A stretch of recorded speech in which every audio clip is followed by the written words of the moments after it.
kui Jüri hõikas, et vaata, mis seal põõsaste selendab. Keegi oli siis koputanud niimoodi kaps vähe korra vastu seina ja siis, kui pani uuesti masina käima, siis ma ei tea, siis kaps teist korda vastu seina.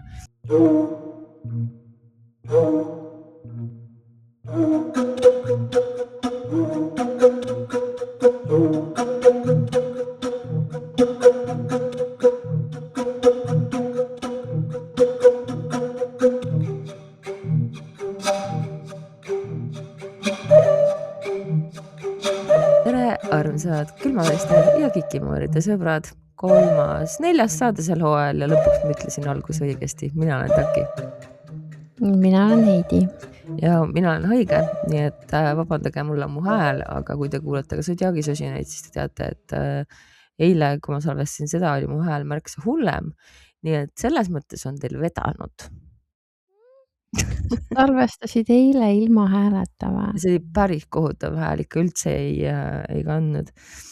Aga enne kui me lähme lugude juurde, siis mul on üks creepy asi rääkida, Heidi, sina seda juba tead, aga ma räägin kuulajatele ka, et toimetame nüüd Vanajagul nagu teada ja siis kuna nädalavahetusel oli esimene siis soolavaaleib, terve pere tuli siis saarest hobuvankriga kohale, täis mööblit ja igast asju.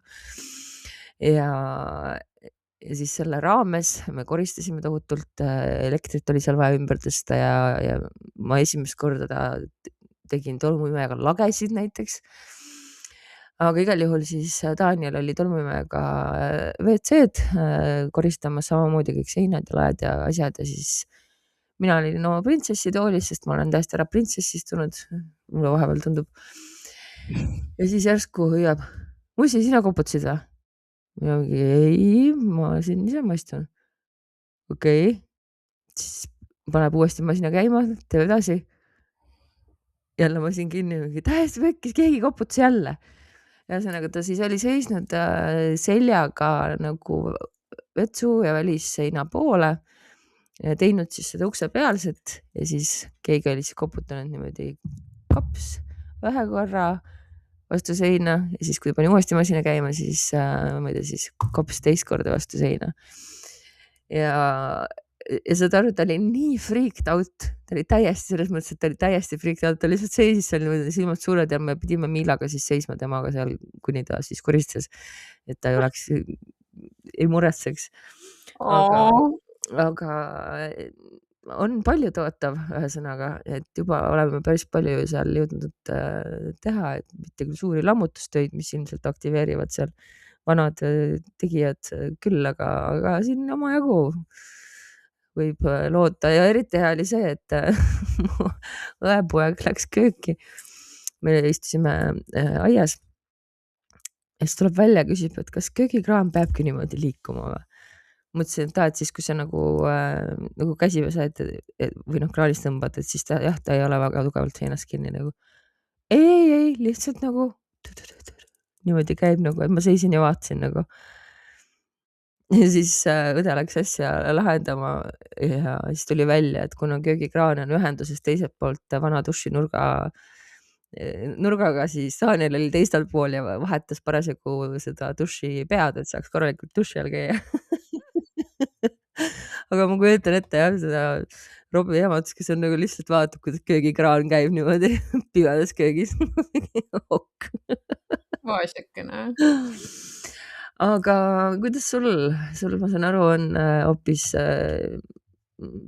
maisemad probleemid? On jaa maisemad, aga ma loodan, et need saavad nüüd homme lahendatud. Ja et inimene saab kodus süüa teha jälle, sest et tuleb välja, et see, kui vaata mul mingi aeg tagasi ahjust tuli mingi pahvakas tossu ja siis seal oli nagu kind of fire. Ja siis see ahi vahetati ära ja nüüd siis mõned päevad tagasi läks pliidiplaat ja siis siin oli venis see asi sellepärast, et kas on vaja terve vahetada või on vaja pool vahetada või kas see üldse on üks terve või need on 2 poolt. ja keegi ei tea, keegi ei suuda otsustada ja siis lõpuks täna sai kohe niimoodi, et kas nagu tellida läheb kohe ise järgi või siis teine optsioon oli see, et tellid ja see tuuakse kunagi järgneva 6 päeva jooksul, kurat teab millal. Ja siis ma olin nagu mingi, ma keeldun enam nagu edasi lükkamas seda. Ma lähen toon selle kurat ise ära ja siis helistasin sinna gaasifirmasse, sest et tuleb välja, et gaasiga pliidiplaati võib paigaldada ainult gaasispetsialist. mis on loogiline iseenesest. No on küll jah, aga noh, jah, ühesõnaga, mul on nii koppes, sest ma tahaks lihtsalt, et see oleks juba tehtud. Aga ma saan siis su mõtteid eemale viia, sest mul on üks krimilugu, mida ma loodan, et sa ei tea. Sest tegelikult ma ei tea, miks ma unustasin ära selle teha seda siis, kui veel jalka MM käis. Siis ma kirjutasin selle selleks puhuks, aga noh, selles mõttes, et jalka kuskil maailmas toimub. Alles oli siin, kui Göteborgi fännid peksid meil kõik siin A Le Coq Arena Oota, segamini. jälle sellega oli nagu. Ma ei tea, ma ei süvenenud väga. Aga ma ei tea, kuulake jalkatribüüni, siis saate teada, see oli nüüd küll praegu tasuta shoutout. See ja also, kas sa juba märkasid, et Kroonika sai uue peatoimetaja? Märkasin, see oleks nagu pre-saate teema. See on pre-saate teema, jah. Jah, no järgmine nädal teeme pre-saate, siis räägime. Ja täna lihtsalt on nagu madness olnud, nii et sinul on mõrvalugu, mul on hea meel, sa hoiad lippu kõrgel, mina sajan sisse oma UFO raamatuga.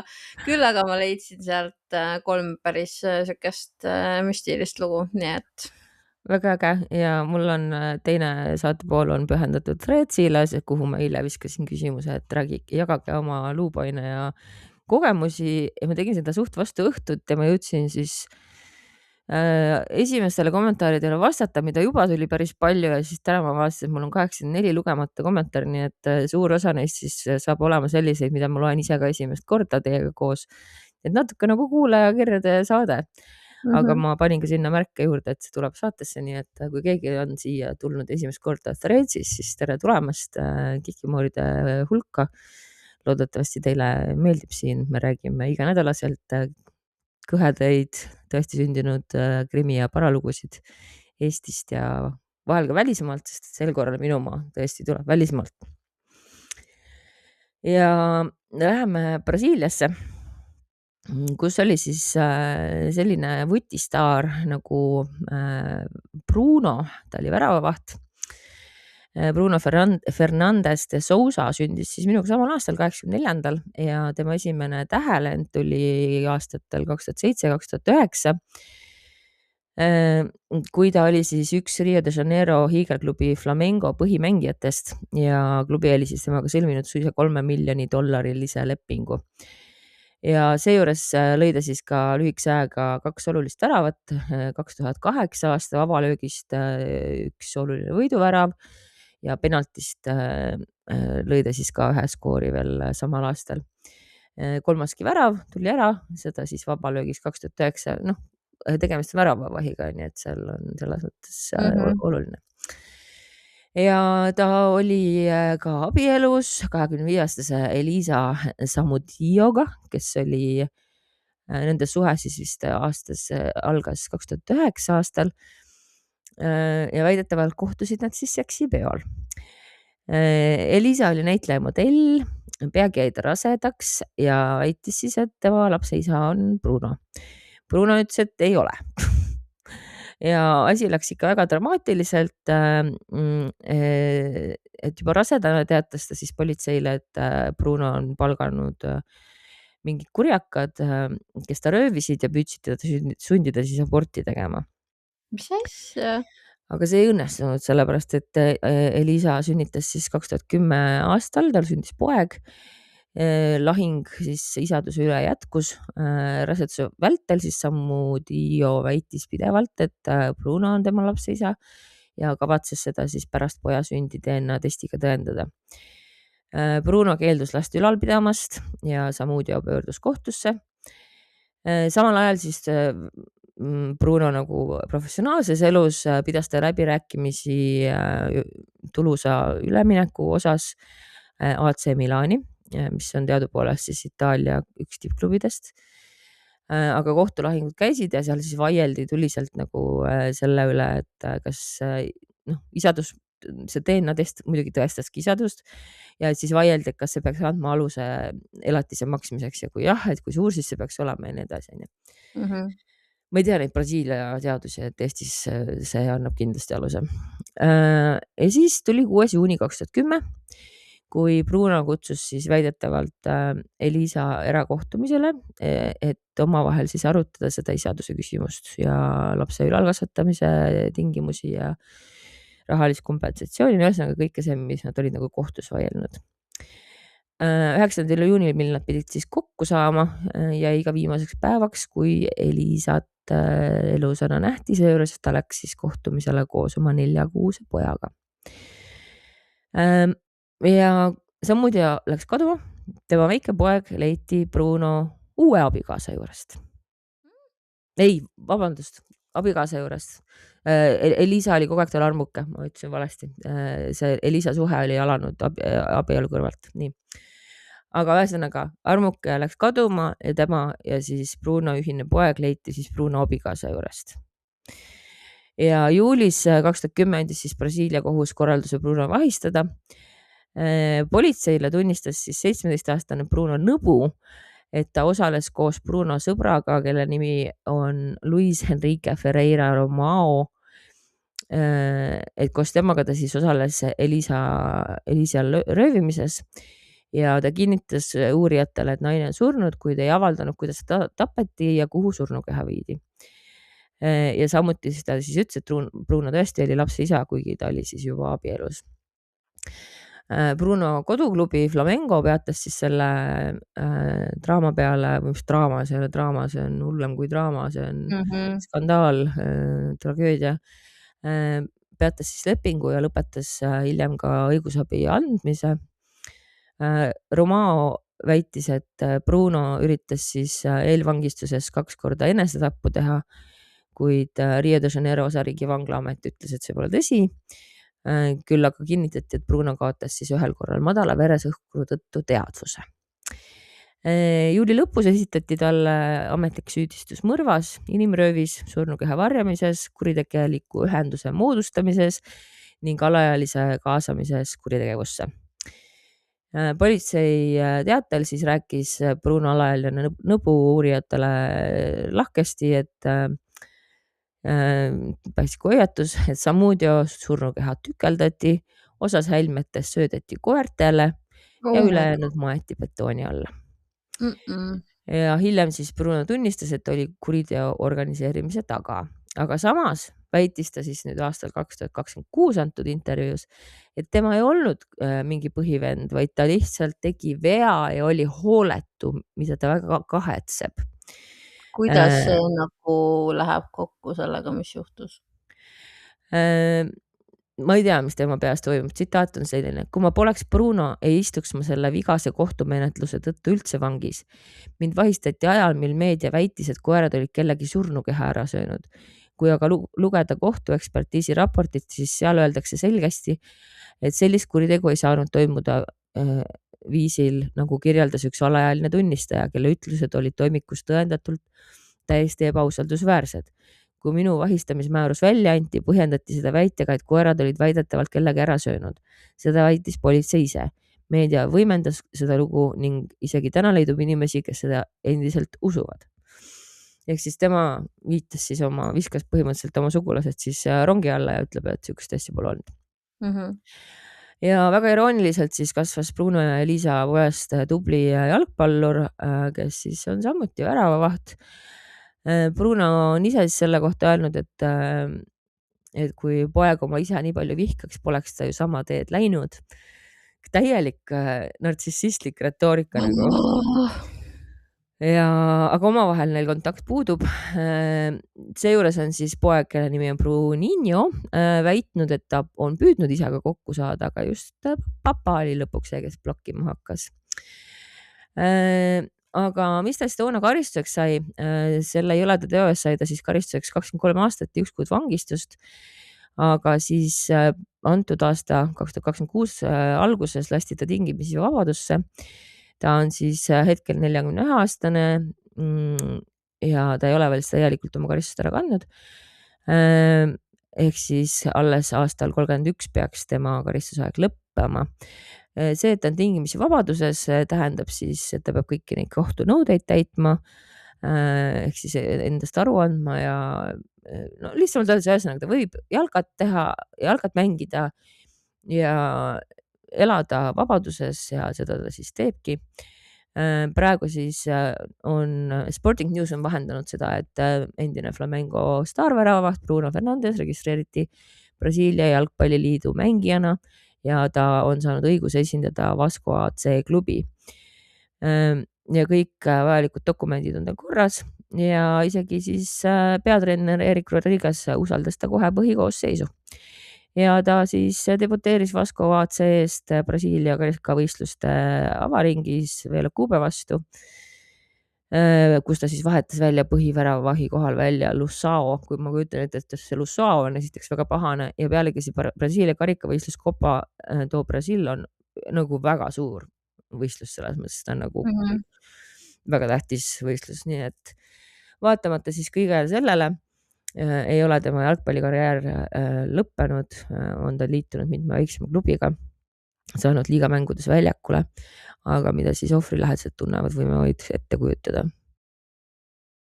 See on ikka rets nagu, mida siuksed vennad peaks olema forever and ever kinni. Suht jah, eriti kui see koerte osa seal ka nagu... See on ikka jälk ju. See on igati jälk, jah, et nagu... No selge.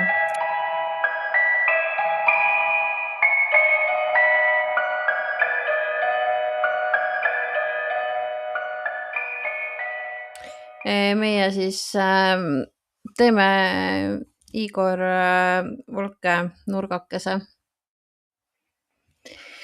Ja lähme UFO maile surfama, mis läheb ka enda kokku millegagi, mida me siin võib-olla natukene tegime. Aga sellest me täna ka ei räägi, nii et... Sellest me räägime lobasaates järgmisel nädalal. Me räägime sellest siis.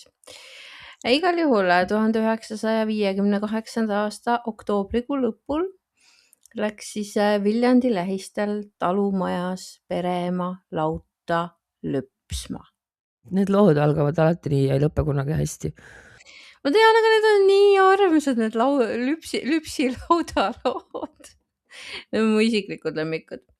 Nii, toas oli siis 8-aastane poiss, just voodisse pugenud. Elektrit talus ei olnud. Ümberringi oli kõik pime. Korraga avanes välisuks ja sisenesid 4 keskmist kasvu memmekest. Või tähendab, sorry, memmest natuke pikemat inimest. 4 keskmist kasvu memmekest on väga hea bändi nimi kusjuures. Oleks geniaalne. Teeme kunagi. 4 keskmist kasvu. Veel leidma. Küll me leiame. Nii, ühel oli käes siis sellise rohelise fotofiltri värvi lambi moodi asi, mis andis siis sama tooni hämarat valgust. Nad lähenesid voodile ja poisil oli siis sõnadettagi selge, et ta peab endaga kaasa minema. Ta tõusis ja järgnes siis magamisriietes neile mitte inimestele, aga nendele, kes iganes sinna ruumi asja olid sisenenud. Memmekestele. Ja üks neist tundus olevat naisterahvas, vähemalt. No, siis nii on. Ja. Läksime üle õue. Maari hämar, kohmetunud jalgadel oli kibe valus. Läksime mööda laudast, kust oli kuulda, kuis memm lüpsis. Mul ei tulnud pähegi teda hõigata. Lauda taga oli nagu mingi plaat. Seisime kõik sellele, midagi ei räägitud. Ja oli niisugune tunne nagu tõuseks või nagu läheks millegi alla. Mis on nagu literaali 2 vastandit. Ei, aga kui sa see plaadi peal oled ja tõused ja sul üleval on UFO laev, siis sa lähedki selle alla ju. okei, fine. Korraga jõudsime suurde, umbes 25 korda 25 meetrit suurde ruumi, kus oli samasugune rohekas valgus.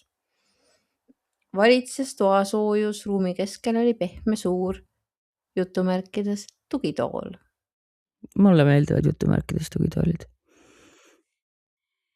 Ajuti oli kuulda sellist vikk heli.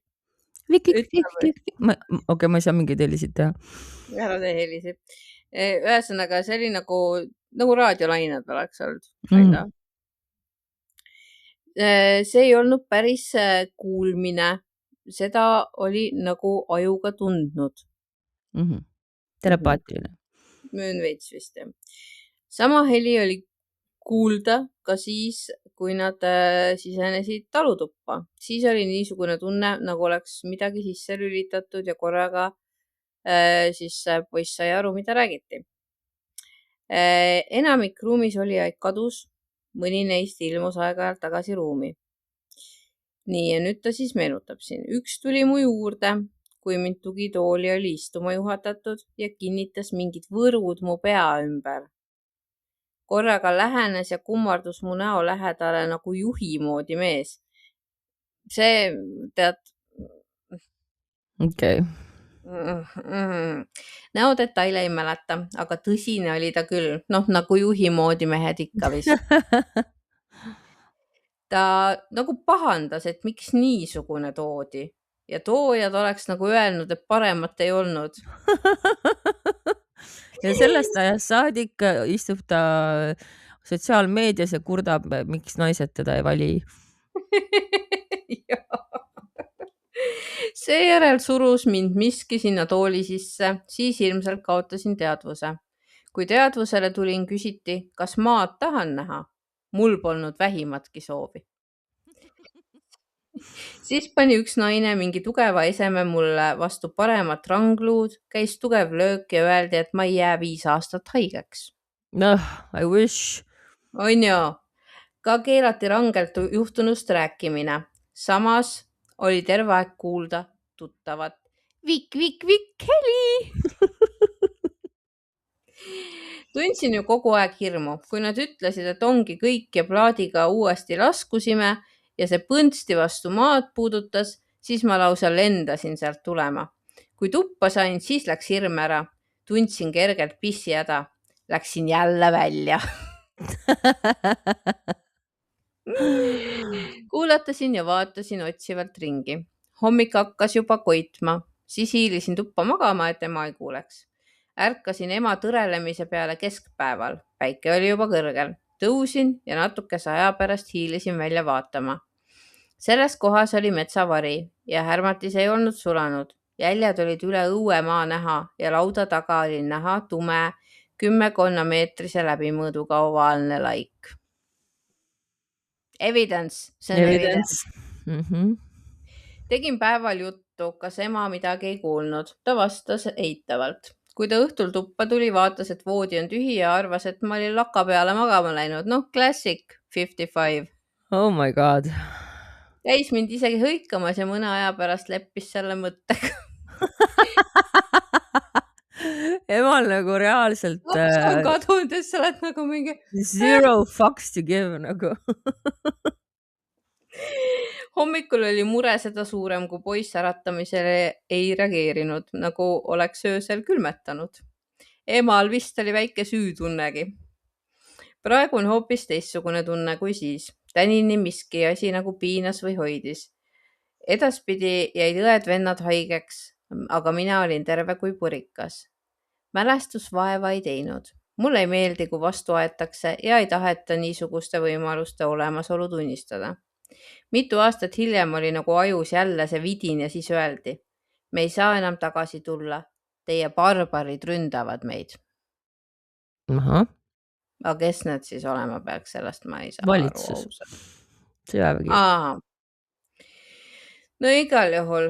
Nad ütlesid, et 2 nende seast on hukkunud ja elus on veel 3. Lähevad ära ja tulevad tagasi 27 kuni 30 aasta pärast, mis on nüüdseks juba ju nagu selles mõttes see oleks ju pidanud juba ammu tagasi tulema. minu meelest. Igal juhul tüüp veel meenutas, et tema tunneks selle hääle, selle vikk-vikk-vikk heli iga kell uuesti ära. Ja nende tegelaste vanust ta ei osanud kuidagi nagu välja mõelda, et kui siis peab midagi ütlema, siis pigem keskealised. Ja midagi nad tegid tema matemaatiliste oskustega ka, sellepärast et ta oli neile kurtnud, et see teeb talle koolis raskusi ja matemaatikas pärast seda juhtumit tema sai koolis ainult väga häid hindeid. Ja ei mõistnud kuidagi, kuidas teised aru ei saa asjadest, mis on ja nüüd nagu... ta töötab matemaatikuna. Ei tea midagi. Ja seda ta arvas siis, seda matemaatikat nad siis õpetasid talle, need on minu isiklikud jutumärgid, siis kui ta oli teadvuseta olekus. Vot, nii et ühesõnaga siuke keeruline mammide rünnak. Mammide rünnak. Aga ma ei saa aru, kas seal oli siis ema või oli siis seal vanema või olid mõlemad? Ma saan aru, et mõlemad olid. Okay. See ei olnud ka ju nii tavapäratu, et emad ja vanemad ja kõik... Ei, lihtsalt, et see memm tuli alguses nagu loosse sisse, hiljem tuli ema sisse, et see ajas mind natuke segadusse, aga... No, memm lüpsab, ema teeb muid asju. Näiteks käib ja vaatab, kas laps on laka peal, aga lööb käega nagu lõpuni ei vaata selles mõttes. Sinna ma küll rolida ei viitsi. Kui on härmatis maas, okei, vahet ei ole, meil on aeg teha väike paus. Ja tänada meie armsaid toetajaid, kas siis YouTube'is või Patreonis, otsige Kikimoori podcasti. Sealt te meid leiate, kui pole juba leidnud ja meie siis omalt poolt teile anname saated varem kätte koos boonusosadega. Tondi jahid hakkavad varsti laekuma, sest et pole see spooky season hingede aeg üldse enam nii kaugel. Ja meil on jahihooaeg täies hoos. Aga ma ei saa palju rääkida järjest, nii et äkki sa Heidi hakkad otsast minema. Ma hakkan YouTube'i liikmetega minema siis kuskilt otsast ja siin meil on siis aitäh vippkülmaveristaja Jaanika ja siis täname veel külmaveristajaid Pilleriin, Agnes, Mare, Saša, Monika, Mare, Katrin, Maret, Kairi, Tiino 2, Ellu, Kirke, Keidi, Eidi, Madli, Tondi Tõnu, Angela, Pisike, Alice, Vana Mutne, meil on mutid igal pool täna. Hele, Mõnglik, Nordic Jacki, Sandra, Steffi, Birgit, Janeriin, Ave, Õnne, Egle, Liisi, Marek, Marge, Kati ja Pirja. Ja ma vahepeal tahtsin öelda, et mul õnnestus lõpuks üle anda ka üks kingitus, mis meile oli saadetud, aga ma ei tea, kuhu ma olen pannud selle kirja, mis kingitusega kaasa tuli. Et ma pean sulle otse kuskil kirjutama, kus sa mulle kirjutasid. Igal juhul meie fännid on imetoredad ja meil on väga tore kogukond, nii et suur aitäh. Ma võtan siit üle ja vaatame siis, kuna Daniel oli siin praegu mul pesumasinat parandamas, siis ma kardan, et ei ole jõudnud oma nime muuta, aga kohe saame teada.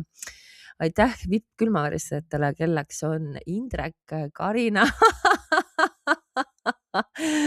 Anne-Mai ja ta oli jõudnud muuta oma nime ehk siis Taki Salty Chipmunk, trummlipuhastaja, muusi emojisid 3 tükki on ta siis pannud. Nii et vabandust, aga seekord tõesti väga täpne puhastust trummli ära. Ja kas ma ütlesin aitäh ka Anne-Maile, igaks juhuks ütlen ühe korra veel. Aitäh Kikide sõber Maimu, kes pole kalalaps, Marili, Shufflepuff, Bentley Heiks ja Evil Devil ja aitäh külmaväristajad Endre, Kelly, Kerli, Merle, Shirley, Malle, Krista, Coast, seega kusjuures Väike Päike, Krets, Ellu, Helina, Liina, Kersti, Erki, Anni, Maiken, Ansu, Metsaline, Friida, Mustmees, Akna taga, Anne, Tondiste, Kristin, Regli, Annika, Kristi, No Name Häli, Mumm ja Olker Keist, Karena, Kretsu, Diana from the Moon, Kaabeli Lutikas, kusjuures K on sulgudes, I on sulgudes, Utikas on sulgudes, ehk siis Bell oli ta enne. Gretu vanaisa vanadest rusikutes Eva tütar Madera, Kristu 36, stressikliiniku kaaspatsient Member ja Eveline. ja siis veel aitäh, Dorit, parakriminaalne Merineits ja Ellu, Maret, Paul, Tõnsa, Mari-Liis, Liiset ja Aleks ja Maria. Ja ärge siis unustage, et www.kikimoel.ee on koht, kus on ka kõik meiega seotud asjad, ka fännikaup on koos ja toetajatele kehtib seal soodustusprotsent ja samuti kikimoel.gmail.com Mari-Liis ootab teie lugusid, sest et varsti on jälle kuulajate episood. Ülejärgmine juba jälle. Jah, iga 3. on nüüd.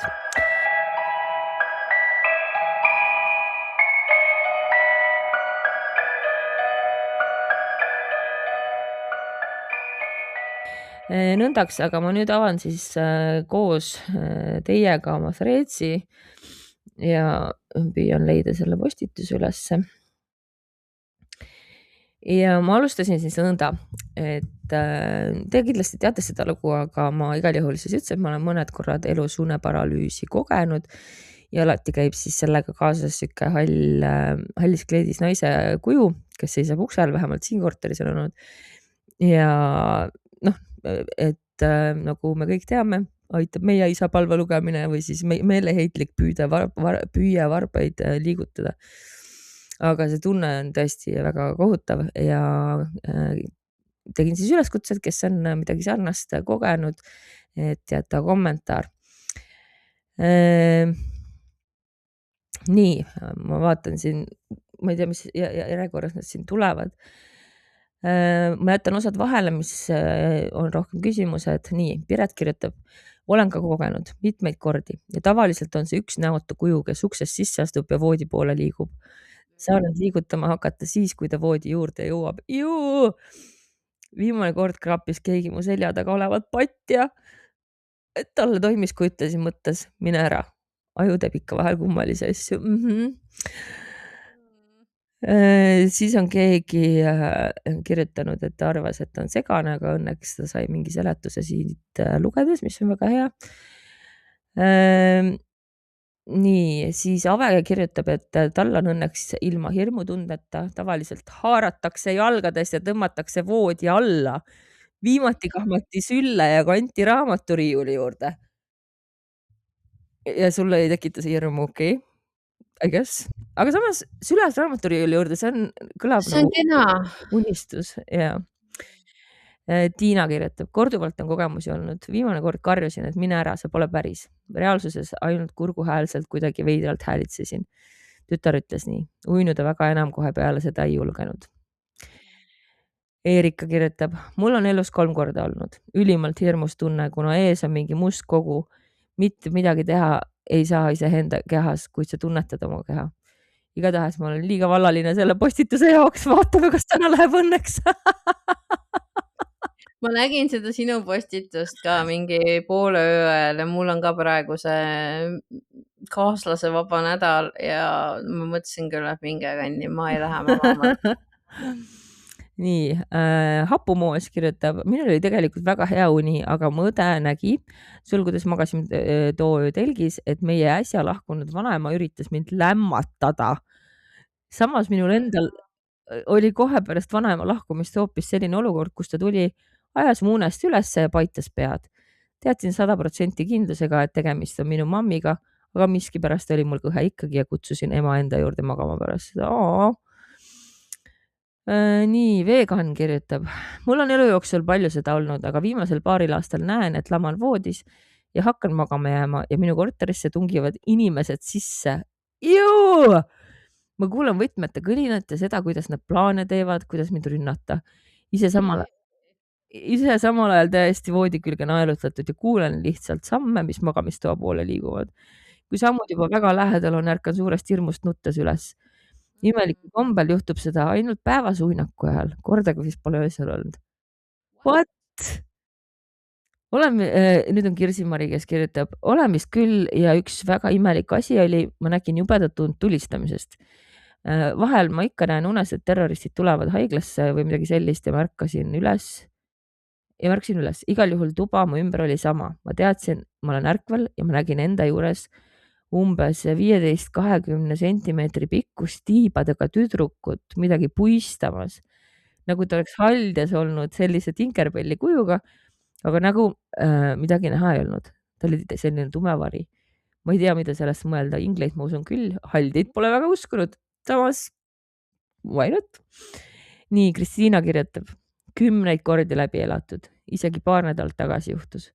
Aga olen õppinud, et silmi ei tohi püüda avada, sest siis näed igasugu jubedusi. Kui see juhtub, siis ma alati kujutan ette, et minu kohale on laskunud köis ja ma saan sellest kinni haarata. Seejärel juhtub üks kahest. Kas ma saan sellest olekust välja või siis saan juba edasi lucid dreamingusse minna, kus ma saan ise oma une teadlikult juhtida. Oma und teadlikult juhtida. See viimane on fun. See tõesti on fun. Ja ma teen siis praegu viimased, sul läks see aega ka lõpulooks ja jätkan siis ilmselt boonuses. Mendes Loren kirjutab, mul esimene kord oli pärast sünnitust paar kuud. Nägin voodi kõrval samalaadselt tegelast nagu sinu pildil. Ma näitan kohe pilti ka. Või tegelikult paneme ekraanile. Teinekord 37 minut. Jätame meelde. Teinekord kukkusin kõrgelt sillalt alla ja nägin, kuidas kukun musta sügavikku ja saan surma. 3. kord peitsin ennast kuskil pimedamas toas ja siis istus mulle must pamp sülle ja hakkas väikse sirbiga silmi peast torkama. Kõikidel juhtudel ma unes olen üritanud karjuda, aga reaalsuses ainult mumisenud. Üles ärgates on hingamine nagu maratoni jooksnud.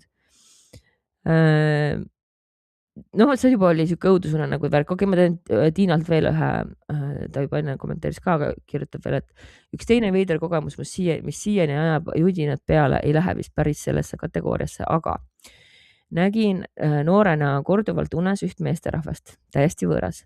Polnud kunagi kohanud teda. Sellised paksude klaasidega prillid ees ja suht creepy tüüp. Iga kord ta üritas mind unes tappa. Kord kirvega, kord igasugu muude vahenditega. Siis ükskord pooljuhuslikult nägin reaalselt bussis sõites seda tüüpi. Okei, ma isegi ei tea, kas see oli paanikahäire, aga nii suurt hirmu ma vist pole kunagi tundnud kui tookord. Ma ei suutnud liikuda, mu süda tagus. Midagi niisugust ma ei ole varem ega hiljem kogenud. Seda on raske kirjeldada. Hiljem selgus, et see mees elas minust vähem kui 10 kilomeetri kaugusel ja midagi head seal külakesest temast ei arvatud. Lapsi varasemalt isegi hoiatati tema eest. Seda, kas ta oli päriselt halb või mitte, ei tea ma siiani. Sellest on praeguseks möödas rohkem kui 20 aastat. Jesus, okei, ja ma isegi ei tea, kui kaugele me jõudsime nendega, aga aitäh. 80 tundub nagu mitme saate jagu. Jah.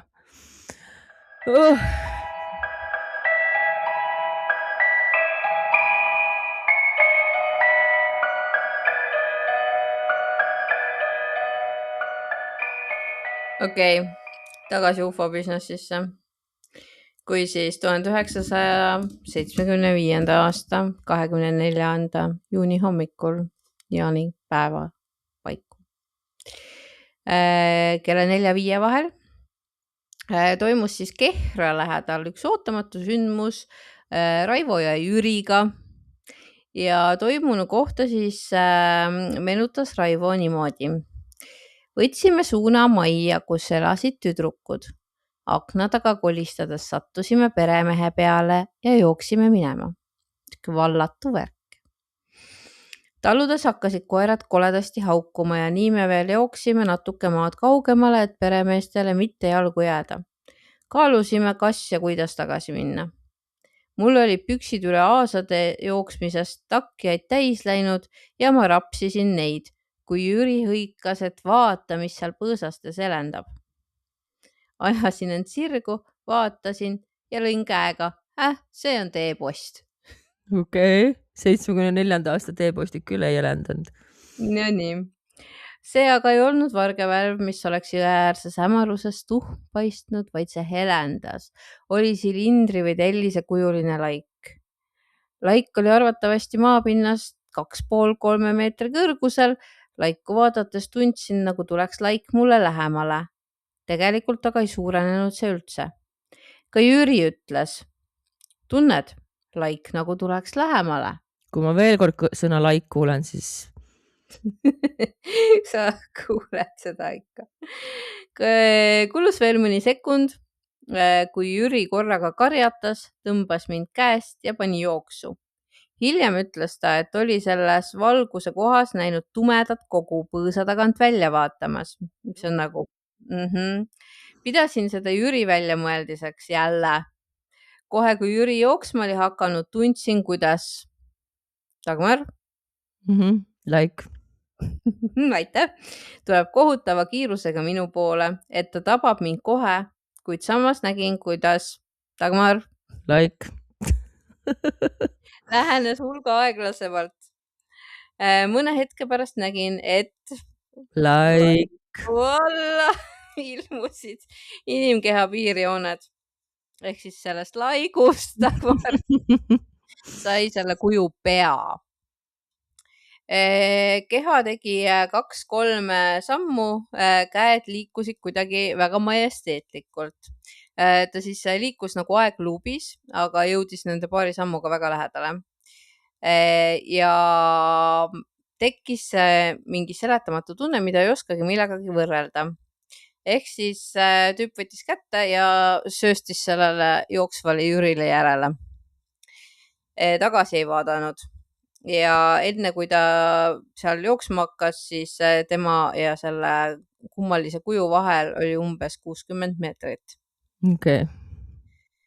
Ja siis ta rääkis veel niimoodi. Kuju vaadates tundsin, et mulle läheneb 60-aastane vanamees. Seljas oli tal musta hallitriibuline ülikond. Absurdne küll, aga nii see oli. Oli väga rumal tunne, nagu oleks kuju kõrval mõlemal pool liuelnud üks suur koer. Jüri koer ei näinud. Veider oli veel see, et hetkel, kui punased kriipsud silindril kadusid, tundus, nagu vaataks see kuju mulle otsa, kuigi tal polnud ju millegagi mind vaadata. Ju. Aga selles jutumärkides vaates oli tunda palju jõudu. Järgmisel päeval rääkis meile Kehra Tallinna rongis üks sell, et kohalikud noored olid läinud grupiga metsa ja teinud oma väikese jaanitule. Tule juurest eraldunud üks paarike ja istunud tükk maad eemale maha. Äkki näinud mõlemad helendavat Laiku, mis liikus umbes 30 meetri kauguselt nende eest läbi, aeg-ajalt põõsaste puude vahele kadudes. Laigust ei paistnud tema taga olevat puud läbi ja laik liikunud umbes 5 meetri kõrgusel. Ehk siis meil on kahtlane laik ja mingi tegelane, kes meenutab 60-aastast vanameest. Ja kui me nüüd korra mõtleme eelmise loo peale, siis see ei olnud nagu, seal olid mingisugused mutikesed pigem. jah. No väga huvitav igal juhul. Aga ma saan aru, et sul on üks ufolugu veel. Nii et siis boonuse osas näeme. Ja aitäh kõigile, kes te meid kuulate. Teeme praegu siit tšau järgmisel nädalal uute lugudega samal ajal samas kohas ja püsige kõhedad.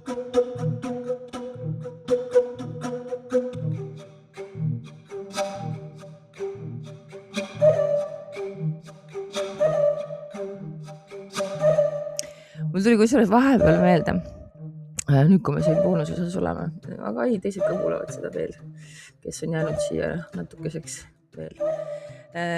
Üks seik soolaleivast, kus ka mina ennast kangeks jahmatasin ja nüüd ma tahan teile, võtan ka siis UFO raamatu, seda siis etendada. Ehk siis läksin mina tualetti ja enne nagu ühesõnaga vetsuuks on täpselt otse ja siis sealt siis paremat kätt on vannide uks ja siis vannide uks, ma jõudsin astuda sinna nagu eeskotta ja vannide uks hakkas niimoodi vaikselt avanema minu suunas ja siis tekkisid siia niimoodi sõrmed